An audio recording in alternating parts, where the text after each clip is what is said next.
tentang kondisi masyarakat Arab sebelum Islam.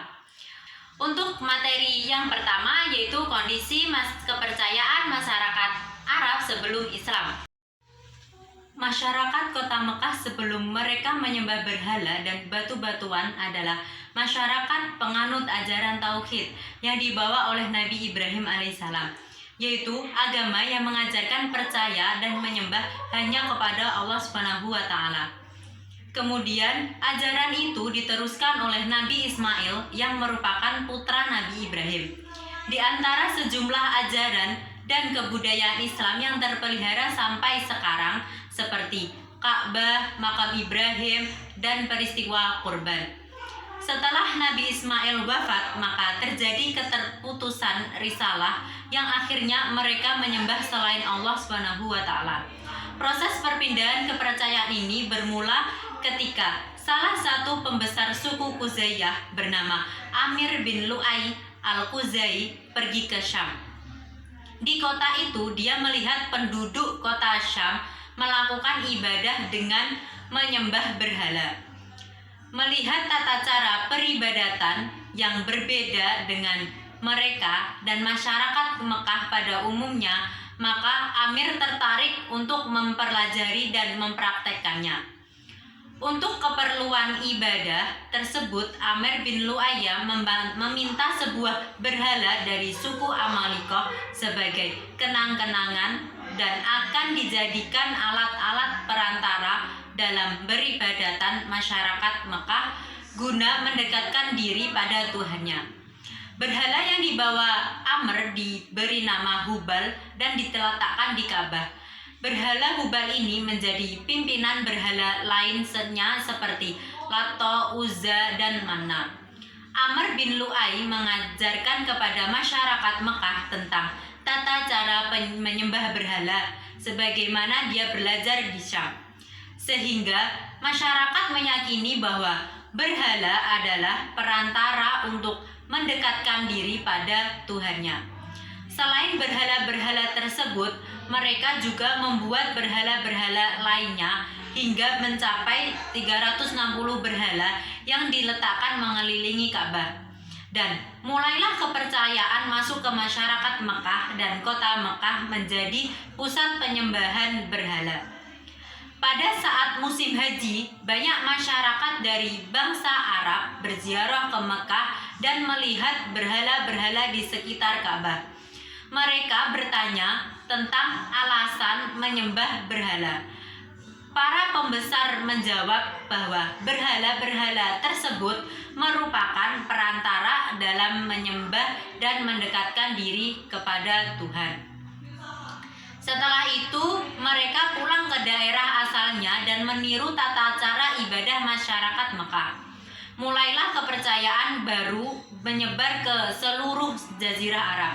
Masyarakat Mekah atas penyimpangan ajaran-ajaran tauhid yang telah diajarkan oleh Nabi Ibrahim dan diteruskan oleh Nabi Ismail saat itu, disebutlah itu masa jahiliyah. Jahiliyah bukan berarti mereka bodoh dari keilmuan, namun mereka bodoh dari keimanan kepada Allah Subhanahu wa taala. Seperti tuntunan yang sudah diajarkan oleh Nabi Ibrahim.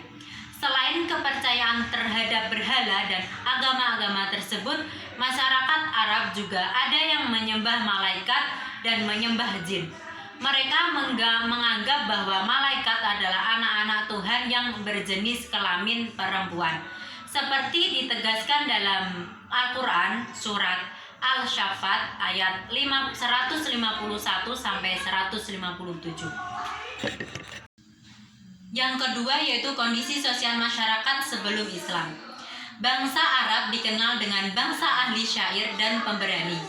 Selain ahli syair dan pemberani, karakter positif Arab lainnya seperti punya semangat tinggi dalam mencari nafkah, sabar menghadapi kekerasan alam, mempunyai ketahanan fisik, kekuatan daya ingat, hormat akan harga diri dan martabat, masyarakat yang cinta kebebasan, loyal dan pimpinan, pola hidup yang sederhana, ramah dan sebagainya. Dalam hal bersyair, pada masa jahiliyah masyarakat Arab sangat gemar terhadap syair. Syair yang mempunyai kedudukan dan peranan yang sangat penting sebelum datangnya Islam. Syair dijadikan sebagai sarana komunikasi yang paling banyak berperan baik di masa damai maupun di masa berperang. Pada umumnya mereka menggunakan syair sebagai alat untuk membanggakan keunggulan yang mereka miliki. Tokoh-tokoh ahli syair masa jahiliyah yang sangat terkenal adalah Muhallil bin Rabi'ah At-Taqlidi, Umrul Qais Zuhair bin Abi Sulma, Lubaid bin Rabi'ah, Antara bin Shaddad, Nabirah Ad-Dibyari, Asya bin Qais, dan banyak yang lainnya. Karya-karya ahli syair dibacakan di tengah-tengah khalayak ramai seperti pasar ukas dan sebagainya. Di antara semua karakter positif masyarakat Arab ini tertutup dengan kebodohan mereka dalam hal bertauhid dan berakhlak. Adapun kebiasaan-kebiasaan buruk yang mereka lakukan adalah minum minuman khamr atau arak sampai mabuk, berjudi, berzina dan merampok, dan sebagainya. Mereka memposisikan perempuan pada posisi terendah karena perempuan dianggap makhluk lemah yang tidak punya kemampuan dan kekuatan. Kekuatan di sini dimaksudkan untuk membela diri. Dengan demikian, laki-laki bebas menikah dan menceraikan perempuan. Yang lebih buruk lagi, mereka mempunyai tradisi mengubur anak perempuan mereka hidup-hidup saat masih balita. Karena mereka merasa malu dan terhina mempunyai anak perempuan. Perempuan dianggap lemah, tidak bisa membanggakan mereka dalam hal bekerja dan membela kaum mereka saat mereka berperang, dan pada saat itu di masyarakat Arab masih berlaku tradisi perbudakan atau menjual belikan budak seperti berdagang-dagangan lainnya.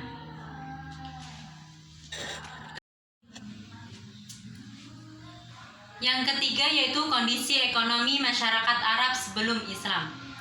Kondisi ekonomi bangsa Arab saat sebelum datangnya Islam sudah maju karena sebagian besar mereka berniaga. Perdagangan atau berniaga ini merupakan mata pencarian mereka, meskipun ada juga yang bertani dan juga berternak. Bagi orang Arab Badui, peternakan menjadi sumber utama kehidupan mereka. Mereka berpindah-pindah guna keperluan menggiring ternak-ternak mereka ke suatu wilayah yang sedang hujan dan subur.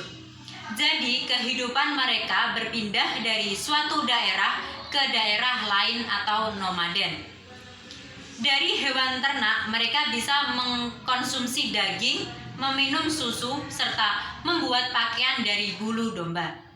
Tatkala kebutuhan mereka terpenuhi, mereka menjual beberapa ternaknya kepada orang lain. Orang-orang kaya di kalangan mereka adalah orang yang memiliki hewan yang banyak. Sehingga untuk mengurusi ternaknya, mereka memperkerjakan beberapa orang untuk menggembalanya. Sedangkan masyarakat perkotaan sebagian menjadikan peternakan sebagai sumber kehidupan mereka, dan sebagian menggantungkan kehidupan mereka dari pertanian. Bagi mereka yang menggantungkan hidupnya dari peternakan, dan ada yang menjadi penggembala ternaknya, dan ada juga yang mengembalakan ternak orang lain. Seperti Nabi Muhammad SAW ketika tinggal di suku Bani Sa'ad, beliau mengembala kambing milik orang kaya. Begitu juga halnya juga Umar bin Khattab, Ibnu Mas'ud dan lainnya. Sedangkan masyarakat Arab perkotaan yang menjadikan pertanian sebagai sumber kehidupan mereka adalah masyarakat yang mendiami di daerah-daerah yang subur seperti Yaman, Taif, Madinah, dan Khaybar. Mereka tidak hanya mengandalkan hasil dari pertanian dan peternakan saja. Mayoritas mereka memilih perniagaan sebagai mata pencahariannya. Khususnya penduduk Mekah, mereka mempunyai pusat perniagaan yang istimewa. Dalam hal ekonomi, riba juga menjadi tradisi dan lazim dipraktekkan oleh masyarakat Jazirah Arab. Termasuk Mekah sebagai pusat perdagangan sudah terpengaruhi sistem riba. Hal ini terjadi karena terpengaruh dengan sistem perdagangan yang dilakukan oleh bangsa lain. Sebagai alat transportasi untuk memobilisasi barang perdagangan, mereka menggunakan unta sebagai transportasi yang bisa diandalkan. Unta dianggap sebagai perahu padang pasir karena unta merupakan hewan yang menakjubkan, yang memiliki kekuatan tangguh, mampu menahan haus, dan mampu menempuh perjalanan yang jauh. Unta-unta ini membawa dagangan dari satu negeri ke negeri lainnya untuk diperjualbelikan. Yang keempat yaitu kondisi politik masyarakat Arab sebelum Islam. Kondisi politik semenanjung Arab dipengaruhi oleh 3 kekuatan politik besar. Yang pertama yaitu Kekaisaran Bizantium, yang kedua Kekaisaran Persia, dan yang ketiga dinasti Himyar yang memerintah bagian selatan Arab. Sistem politik di dunia Arab pra-Islam dicirikan oleh kesukuan dan tidak memiliki pemerintahan terpusat. Masyarakat terbagi menjadi berbagai suku dan setiap suku memiliki pemimpinnya sendiri-sendiri. Para pemimpin suku bertanggung jawab untuk menjaga hukum dan ketertiban di dalam suku mereka. Masyarakat Arab juga terbagi berdasarkan 3 garis leluhur. Yang pertama yaitu leluhur Baidah, Aribah, dan Musta'ribah. Bangsa Arab Baidah adalah bangsa Arab kuno yang telah punah dan mereka memiliki beberapa suku, antara lain Ad-Samud, Sam, Judais, dan Imlaq. Yang kedua, orang-orang Arab Aribah adalah orang-orang Arab kuno yang selamat dan mereka memiliki beberapa suku, termasuk Qahtan dan Adnan. Yang ketiga yaitu orang-orang Arab Musta'ribah adalah keturunan leluhur mereka, Nabi Ismail, dan mereka memiliki beberapa suku, antara lain Bani Hasyim, Bani Umayyah, dan Bani Makhzum. Masyarakat Arab pra-Islam juga bercirikan jahiliyah yang berarti kebodohan, kesombongan, dan kurang pengetahuan. Masyarakat dilanda kemerosotan moral dan kejahatan seperti alkoholisme dan perjudian dan pergaulan bebas adalah hal yang biasa. Masyarakat juga diganggu oleh tahayul, kepercayaan palsu, dan penyembahan berhala. Demikian materi yang sudah saya sampaikan. Mohon maaf apabila ada kekurangan dan kesalahan. Saya mohon maaf. Semoga apa yang kita pelajari tadi bisa bermanfaat untuk kita semua. Sekian, wassalamualaikum warahmatullahi wabarakatuh.